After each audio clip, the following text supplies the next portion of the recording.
Masarap naman po yung ulam. Kailangan mo lang po uminom ng maraming tubig dahil napaka... Sino ba nakaisip ng shining shimmering na yun? Kami ni El. Ang ganda ng shoes. Kayo, pinahirapan nyo pala sarili nyo. Hindi pa rin siya yung susuotin natin. Bali, cancel na nga yung ano na. Cancel na. Huwag na tayong umattend ng party. Bounce.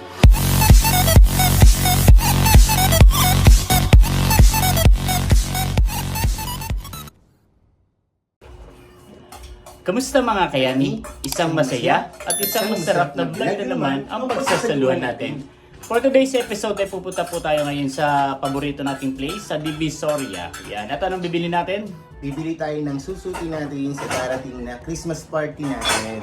Wow! Kailan yun? Sa Monday na. So, Christmas party siya ng Roshan, di ba? Roshan Gym. Roshan Gym. Yan. At So, ang motif niya ng Christmas party ay Shining Shimmering. so bali a-attend din po tayo ng ano kahit ng Christmas party ng Roshan kahit hindi ako nakakapag-gym. Pero nagpalista na ako doon. Yan, tapos doon po nagwo-work si Papa D sa Roshan at gaganapin niya po nila yung kanilang annual party or yung kanilang Christmas party on December 12. Yan. At ang kanilang motif ay shining, shimmering, splendid. Yan, so pipili tayo ng mga makikintab na mga damit doon kung nakasuotan. Pero sa akin parang okay na sa akin kahit ano, kahit kasi saglit lang ako doon, kakain lang ako doon. Ayokong mag-effort. Yan, so tingnan na lang natin kung ano yung mapipili natin. Yan. At ang maiiwan po ngayon sa bahay ay si Aling Maliit. Ulit. Yan, ang maiiwan po ngayon ay si Aling Maliit. Lagi naman. Yan. Bali may mga pagkain naman dyan. Walang nag-agree. Yan, dahil kahapon nga birthday ni Scarlett, isang araw. So may mga pagkain dyan, may lechon pa dyan. Tapos may may ham, may macaroni, Tama-tama tayo pagkain. may Wala salad. pang lasa, no? De, ka na lang dyan, mag-prepare ka na lang ng... Ay! Nagpiprepare na pala siya ng pagkain niya. Kaya nga eh. Sa'yo yan, di ba? Ay, wala nga panlasa, kaya ito na lang muna. Yan, siya po yung magbabantay sa mga poor babies natin na may iwan dito sa bahay. At si Andrea po ay may pasok. Bye, tulungan ko.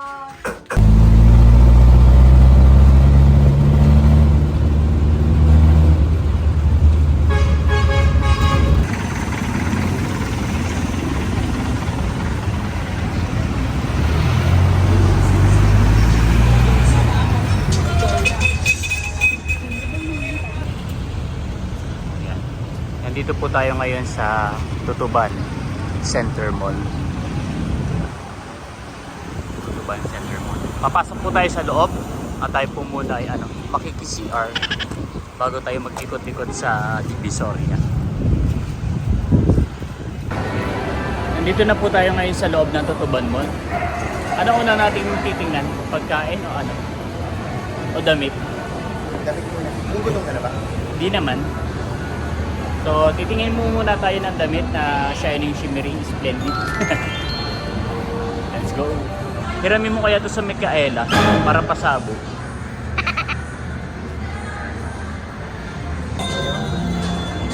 Sinisimula na po ni Papa din na tumingin ng shining, shimmering at sinimulan niyang tumingin sa mamili sa mga accessories which is the golden.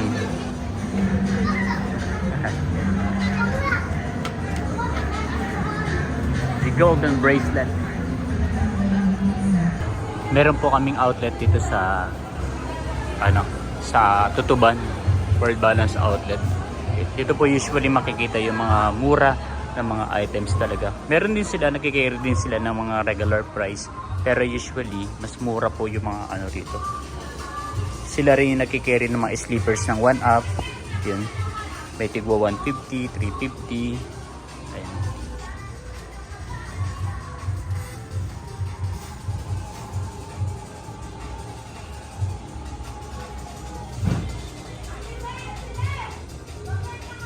Dalawang staff lang po yung kilala ko rito eh. Kaso wala po pareho. Tapos yung manager nila is bago lang. Hindi ko pa masyadong ka-close. Nandito naman po tayo ngayon sa food court ng Tutuban Mall. Dahil na siya. Ngayon is time check 12. Ay hindi, 1 na pala. 1:07. So kakain po muna tayo dito sa Jintia. mixed food stall. So, kasama po natin ngayon si Papa D. At pipili tayo ng pagkain. Hello, dito pala ang kuhaan nito. Good items.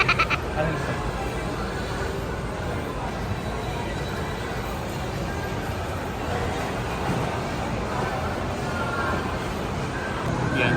So naka-order na po tayo din na ni Papa D. Napakasulit na ng pagkain nila. 109, tatlong ulam na po yan. Sa kanya is nilaga, bacon express, tsaka po laing. Yan. Tapos yung sa akin naman is kare-kare, steak, tsaka po steak, tsaka po pakbet. Tapos additional po kami ng rice, dalawa. Yan. Ang ating drinks ngayon ay Mountain Dew po. Kain po mga kayami.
Tapos na po tayong kumain mga kayami.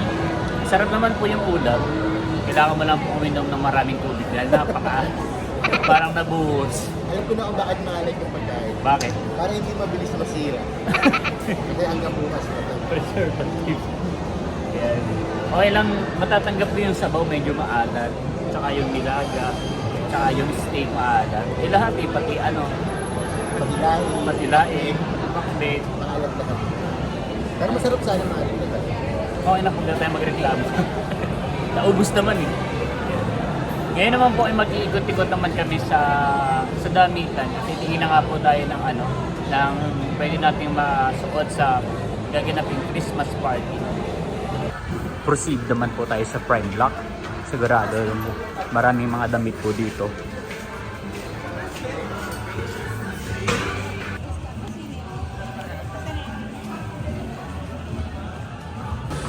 Nandito naman tayo ngayon sa papasok tayo sa mura dito.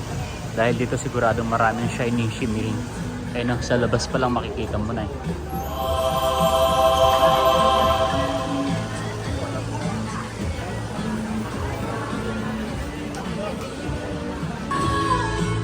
Sa mga pambabae, mabilis lang makahanap eh, no? Eh, no? Lahat to shining shimmering yun eh.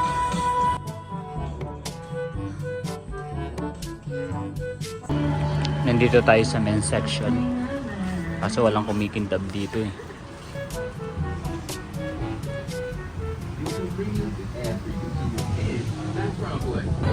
Akit naman tayo sa taas.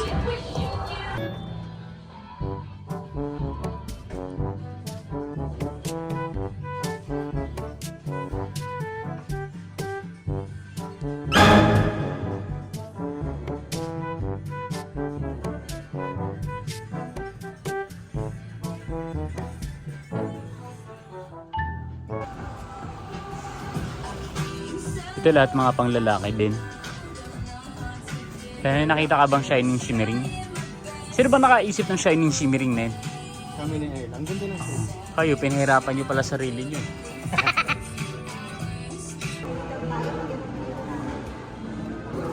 Napakarami pong shining shimmering na pang babae. Eh mahirap maghanap ng pang lalaki. Papasok naman po tayo ngayon sa Rufina Dry Goods. Ukay-ukay. Baka lang may makita tayo. Let's go.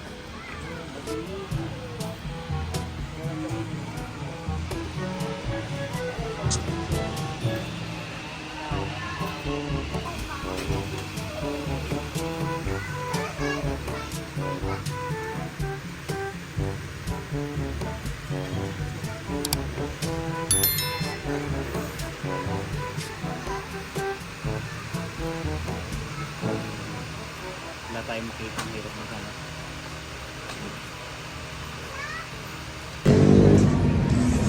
Lumabas na po kami at lilipat naman kami ng mall sa Dragon Earth ay sa Dragon 8 or 168 Mall.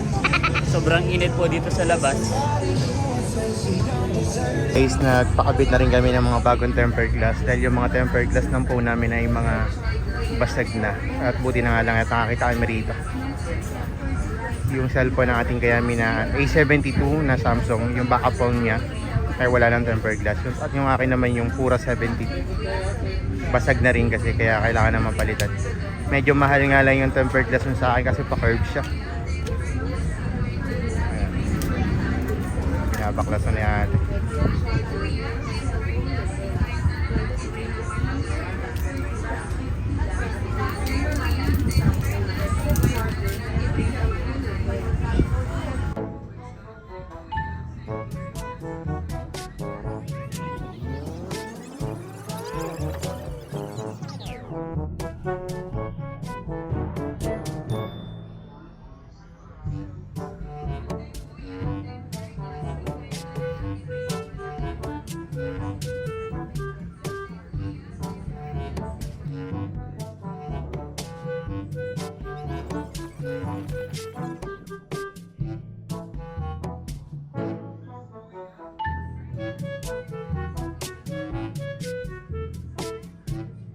Ayun na siya, nakabitan na.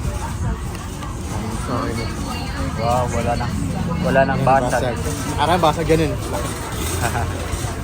Sa akin nila ayos pa po. Dito naman po tayo ngayon sa sa Dragon 8 Department Store. Parang ang sarap nila mamili ng mga regalo ngayon, huwag na lang yung mga susunod sa Christmas party. Ang ganda ng basag. Parang konti na nga ngayon yung mga pan-display nila ng Christmas. Dati sobrang dami talaga yun. Ay, mga pang-regalo na ngayon. More on pang-regalo. Ayan guys, tumitingin-tingin na siya ng mga pangarap niya sa buhay. Mga action figure na mga paborito niyang anime. Soon bibili tayo pag nakalipat na tayo ng bahay. Tapos nakakabili tayo ng Paborito nating character. si Sinetsu. Sinetsu. Sinetsu pala yan. Magkano yan? 1.6. Kaya naman niya yan. Maliit na bagay sa kanya. Ito yung sa Divisoria. So may 168 mo naman. Pilihan ng mga action figure, mga anime. Pero din dito yung mga maliliit ng 200. Tag to 200. Ganda. Pero maganda kasi talaga yung galing sa Japan. Katulad ng nakuha ko si Akasa. Galing sa Japan. Galing din naman to sa Japan. Dinala lang sa Divisoria. Napakarami na pong napakarami pong namimili ngayon sa Divisoria. Napakarami tao. Nasaan na ba tayo? 168 o 999? 168 pa.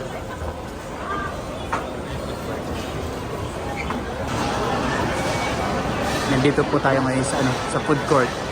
Punong-puno po ng tao. Yan. Simula na po talaga ng Pasko at napakarami pong tao kahit sa ang mall.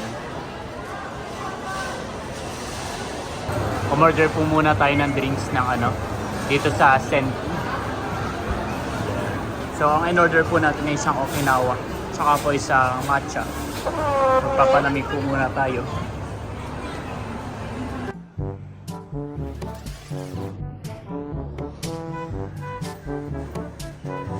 At bigla na nang umulan mga kayami. Nandito kami ngayon sa Divisoria at nag-withdraw yung kayami nyo dahil kinapos kami sa budget. Nabutan pa nga ng ulan for today's video. Much later. Hindi po tayo nakapamili ng ng susuotin. Pero nakapamili tayo ng paninda. Naging business trip. Ay, business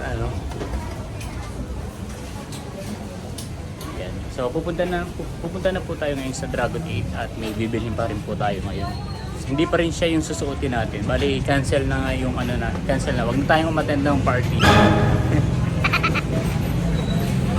Then pauwi na nga po tayo mga kayami hanggang sa muli para sa isa na namang masaya at masarap na vlog.